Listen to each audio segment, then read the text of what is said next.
Daniel wasn't famous, but in his small New York neighborhood, everyone knew him as the Pumpkin Man. Every October, his porch glowed brighter than anyone else's, lined with rows of jack-o'-lanterns carved so perfectly they looked alive. Kids loved stopping by his house on Halloween night. His pumpkins always had the warmest light and the widest smiles he'd been carving since he was a teenager. It wasn't just a hobby, it was tradition. Every Halloween, he'd take a week off work, buy dozens of pumpkins, and spend hours crafting each one with quiet precision. Neighbors said he treated every carving like a sacred ritual, a way to welcome the spirits of the season. But in 1983, something about Daniel felt different.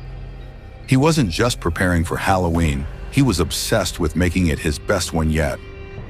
He told a friend he wanted to carve something so real it feels alive. No one thought much of it at the time. After all, Daniel had always been a little eccentric when October came around, but that year, he would take his love for Halloween further than anyone could imagine.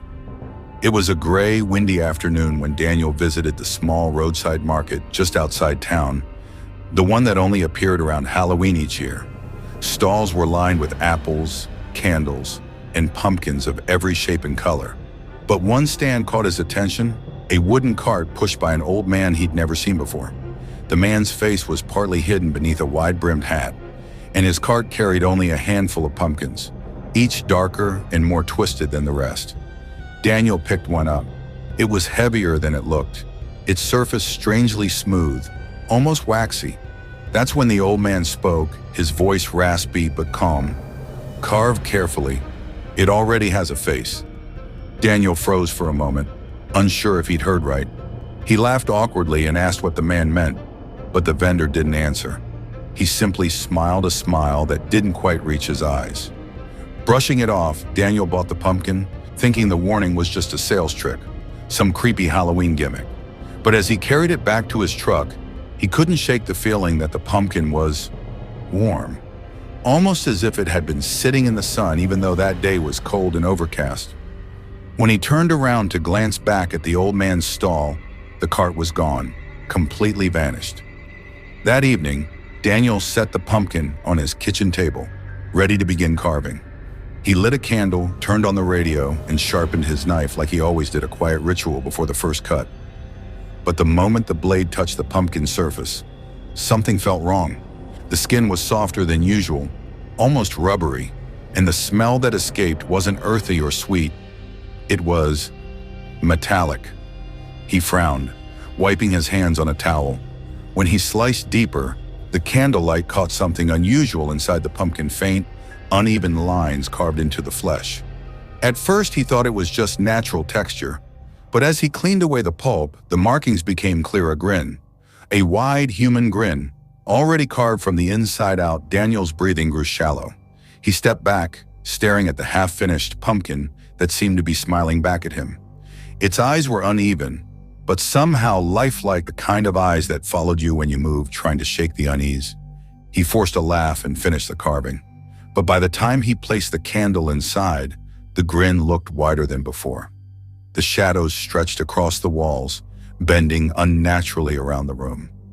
That night, Daniel left the pumpkin glowing on his porch, its strange smile flickering in the dark.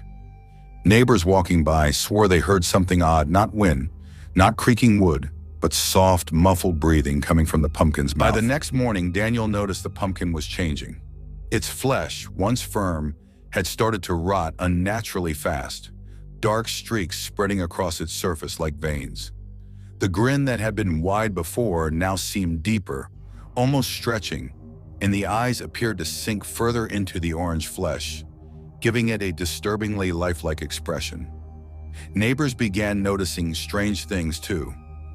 Flickering lights spilled from Daniel's windows even though he hadn't turned on any lamps. Some claimed they heard faint, eerie laughter echoing from inside his house, laughter that didn't belong to Daniel. Children who walked past his yard later said the pumpkin seemed to watch them, its grin somehow shifting when they looked away. Inside, Daniel grew more uneasy with every passing hour. He tried to move the pumpkin, to throw it away, but it was impossibly heavy, heavier than any pumpkin should be. And every time he glanced back, he could swear the grin was wider, almost as if it was mocking him. The sense of dread kept him awake that night. Every creak of the floorboards, every gust of wind outside, felt like something breathing alongside him.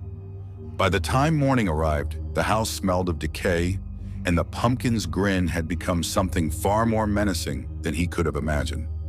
3 days of calls, and Daniel didn't answer the door. Friends grew concerned, calling and knocking with no response. The neighbors noticed the smell first, a sharp metallic stench drifting from his house, unlike anything they'd ever smelled before. Mail and newspapers piled up on the porch, untouched. When the police finally arrived, they found the front door unlocked. Inside, the house was eerily silent. The tools Daniel had used to carve the pumpkin were still on the kitchen table, dusted with flecks of orange pulp. But Daniel himself was nowhere to be found. In the center of the table sat the pumpkin, perfectly intact and freshly carved. Its grin had changed again, unmistakably human now, and horrifyingly familiar. The features weren't just any face, it was Daniel's face. Wide eyes, twisted smile, captured in the decaying flesh of the pumpkin as if he had somehow been absorbed into it. The police searched the surrounding area, the streets, even the nearby woods. But there was no trace of him. It was as if Daniel had vanished from the world entirely, leaving only that sinister jack-o'-lantern behind. Over the years, Daniel's disappearance became more than a mystery. It became legend. Locals claim that every few Halloweens, a strange, unnerving pumpkin appears at roadside markets or abandoned stalls, almost identical to the one Daniel carved that fateful year. Some say it glows with a flickering light, its grin widening, as if it knows you're watching. Rumors suggest that anyone who dares take the pumpkin home risks the same fate. People whisper that some have vanished without a trace, while others return, pale and shaken, insisting that the pumpkin watch them sleep. Some even report seeing Daniel's reflection in the candlelight, a fleeting glimpse of his wide-eyed, eerie smile staring back from inside their own jack-o'-lanterns. The story of Daniel and his last pumpkin serves as a chilling reminder. Some traditions shouldn't be taken lightly. Halloween might seem like harmless fun, but in the shadows of that October night, something unnatural was unleashed, a face carved not by human hands, and a presence that refuses to be forgotten. 4 high school friends had always been thrill seekers, the kind who chased dares and dared to explore the places everyone else avoided.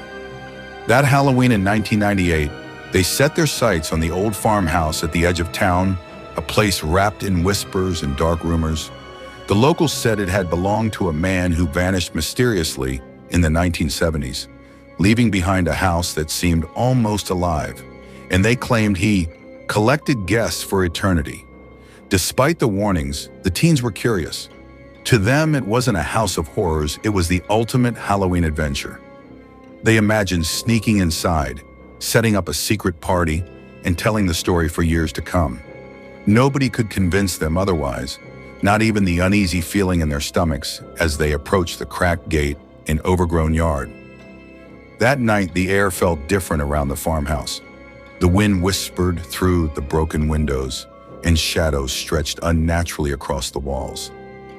But the teens laughed it off, believing it was just the thrill of the unknown, unaware that the house was already watching, waiting for them to step inside. The teens pushed open the creaking front door and stepped inside, carrying snacks, drinks, and a small portable generator.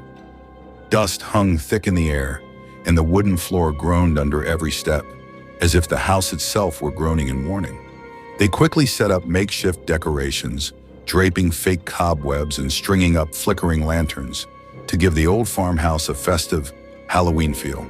At first, they laughed nervously, joking about the creepy portraits and broken furniture, trying to convince themselves it was all harmless fun.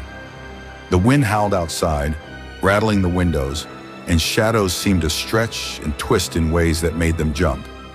Yet despite the unease crawling up their spines, they continued, determined to make the night memorable. It was all just excitement. They told themselves a thrill, a story they could tell at school. But the air in the house was heavier than it should have been, almost charged, as if it were waiting. Every creak and whisper of wind made them glance over their shoulders, sensing that this Halloween would be unlike any other.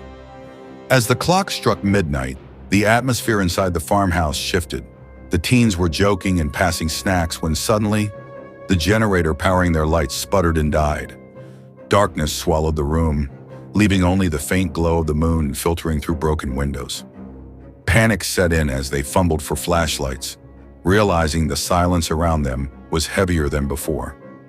It wasn't just the darkness, the air had grown colder, and shadows stretched across the walls unnaturally, moving as if they had a life of their own.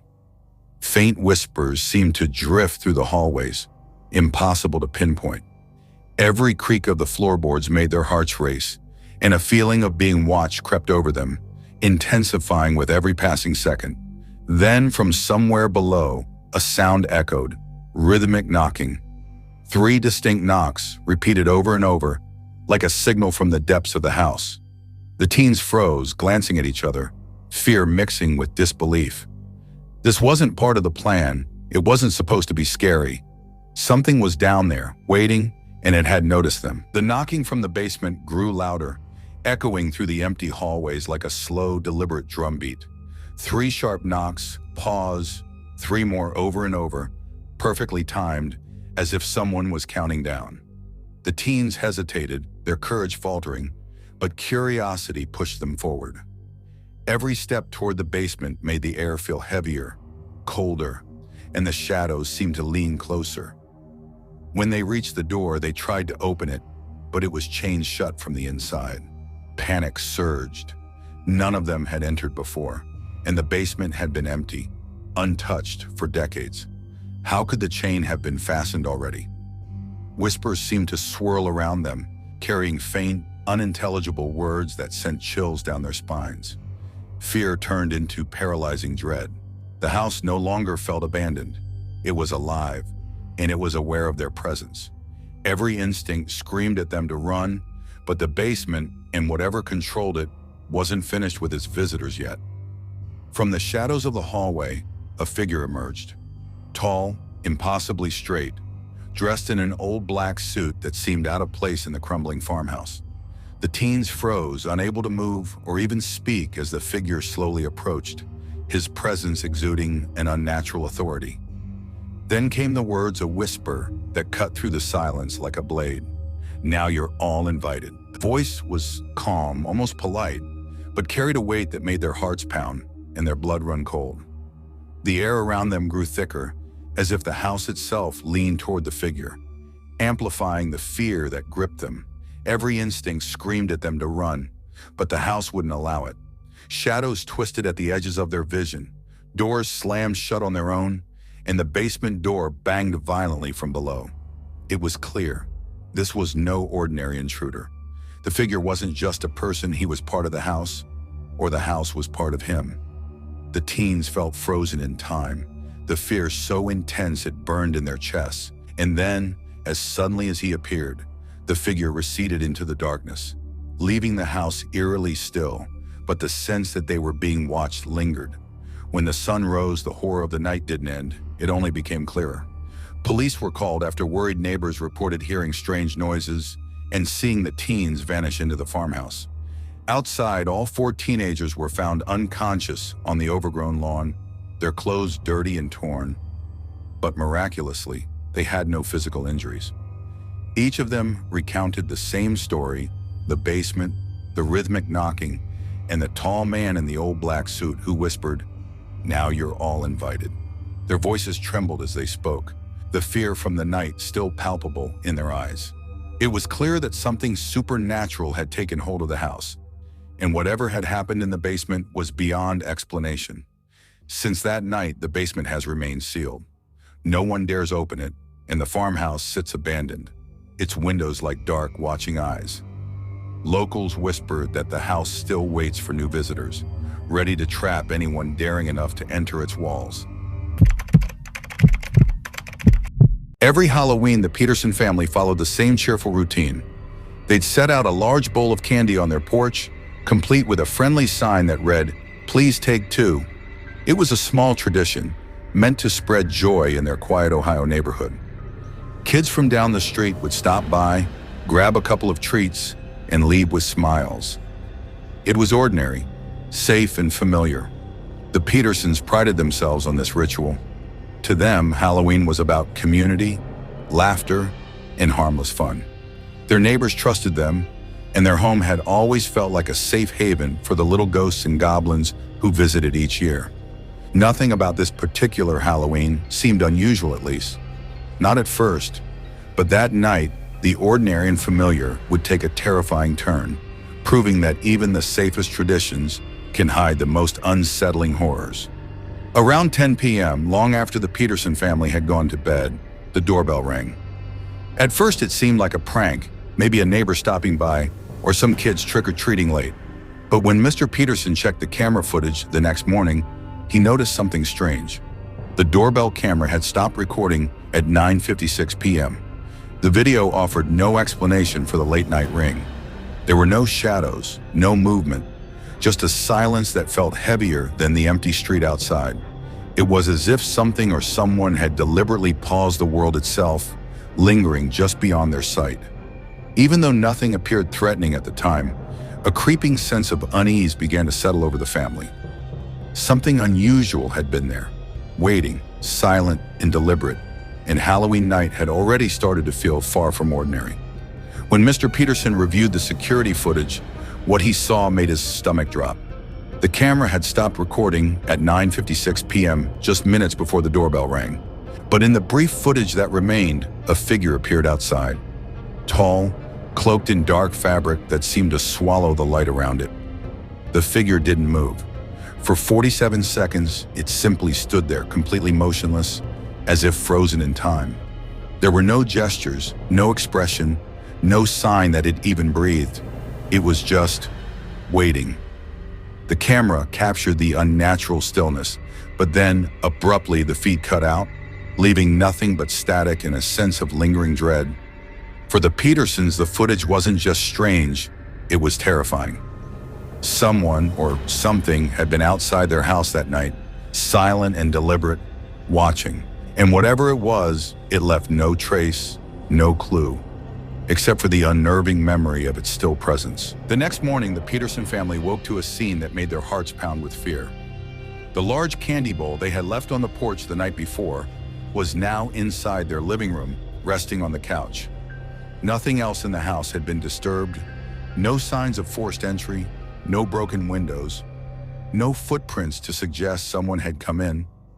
It was as if the bowl had moved on its own. The familiar, cheerful sight of candy had transformed into something deeply unsettling. The house that had always felt safe now seemed violated in the most inexplicable way. Every logical explanation failed, leaving the family with a chilling realization. Something beyond normal human understanding had entered their home. Even more disturbing was what they would find next, a clue that turned their unease into outright horror inside the candy bowl. There was only one piece of candy left, unwrapped. At first, it seemed like a careless leftover until the Petersons looked closer. Inside the candy, they found a human tooth. Shock and disbelief swept over them. How could a human tooth end up inside their candy on Halloween night? Who or what had left it there? The harmless tradition they had cherished for years had been twisted into something sinister. The image of that tooth inside a treat meant for children burned into their minds, leaving a lingering sense of fear that wouldn't fade. For the Peterson family, Halloween had turned from playful fun into a nightmarish mystery, one that made them question the safety of even the simplest traditions. To this day, the events of that Halloween night, the simplest traditions. To this day, the events of that Halloween night remain unexplained. No suspects were ever identified, no forced entry was found, and the security footage offered no clues beyond the cloaked figure standing silently outside. The police could only confirm that something strange had occurred. But what exactly was impossible to determine? Rumors suggest supernatural forces, while others believe it was a calculated, untraceable intruder. Some neighbors claim to have seen a shadowy figure lurking nearby that night, always just out of reach, watching quietly. Reports claim that the presence seemed deliberate, as if it had waited for the perfect moment to invade the home. The candy bowl was never returned to the porch, and the Petersons never left treats out for Halloween again. The story has become a chilling reminder that sometimes even the most innocent traditions can hide something dark, and that Halloween night may not always be as safe as it seems. Every year, Claire looked forward to Halloween. Living alone in her small coastal town, it was the one night that brought life to her quiet streets. She decorated her porch with carved pumpkins, flickering lights, and a large bowl of candy, carefully arranged for the neighborhood children. To her, it wasn't just about handing out treats. It was about connection, about seeing the joy on their faces as they ran from house to house, collecting sweets and laughter. That night, the chill in the autumn air and the smell of fallen leaves created a sense of warmth and tradition, a comforting rhythm in an otherwise solitary life. But this Halloween would not be like the others.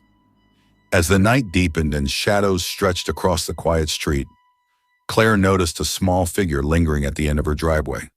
A little boy dressed in a ghost costume stood perfectly still. Unlike the other trick-or-treaters, he didn't run forward, didn't shout trick or treat, and didn't smile. He simply stared, his small hands tucked at his sides, his gaze fixed on her porch. The longer she looked, the more unnerving it became. There was something wrong, something unnatural about the way he remained perfectly still, as if the world around him had stopped. Leaving only him in place, gathering her courage, Claire stepped off the porch and approached the boy. "Hey there, do you want some candy?" she asked, her voice trembling slightly. The boy didn't respond. Slowly, almost deliberately, he lifted the edge of his ghost mask, and then Claire froze. There was nothing beneath the mask. No face, no eyes, no mouth, only a void, an endless blackness that seemed to swallow the light around it. A chill ran down her spine, and her heart pounded as the air around her felt impossibly heavy. It was as if she was staring into a void that shouldn't exist, something entirely unnatural that had taken the shape of a child. Claire dialed the police, her hands shaking as she tried to explain what she had seen. The words felt absurd even as they left her mouth, a boy with no face, standing silently on her driveway. Officers arrived quickly and began canvassing the neighborhood, asking neighbors if anyone had seen the child. But no one had. There were no missing child reports that matched the description, no sightings, nothing to explain the encounter. The street remained eerily quiet, the normal Halloween laughter replaced by a heavy, lingering tension. Claire couldn't shake the feeling that something had crossed a boundary that night, something that should have been impossible weeks past, but the memory of the faceless boy refused to fade. Then one evening, Claire checked her doorbell camera footage, something she hadn't done since that night. Her stomach dropped as the screen flickered to life. There on the footage was the same ghostly figure, unmistakable even from the grainy video. This time it wasn't outside. It was inside her living room, waving at the camera as if to say, "I'm still here." Her heart raced, and a cold dread settled over her chest.